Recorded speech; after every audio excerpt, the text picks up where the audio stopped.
To be very Frank. உங்களை மாதிரி வந்து ஃபுல் ஃப்ளெஜ்டாக வந்து ஒரு டைரக்டருக்கு வந்து அந்த க்ரியேட்டிவ் ப்ரெசன்ஸ் கொடுக்குறது வந்து சம்திங் கிரேட்.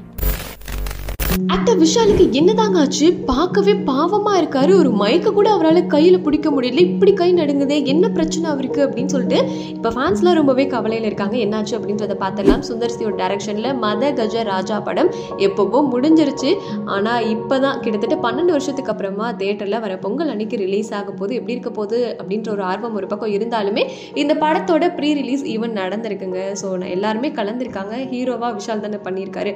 ஸோ அவர் வந்து ஸ்டேஜுக்கு வரும்போது ரொம்ப முடியாமல் வந்திருக்காரு. விஜய் ஆண்டனி தான் அவர் கையை பிடிச்சி உட்கார வச்சிருக்காரு.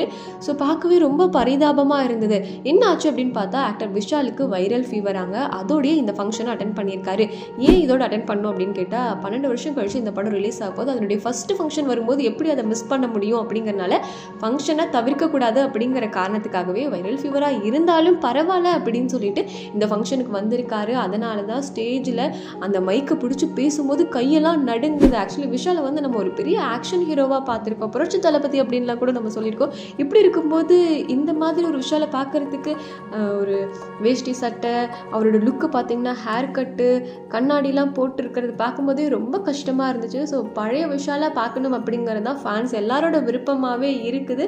ஸோ இதை பற்றி நீங்கள் என்ன நினைக்கிறீங்க அப்படிங்கிறத கமெண்ட்லேயும் கூட ஷேர் பண்ணுங்கள்.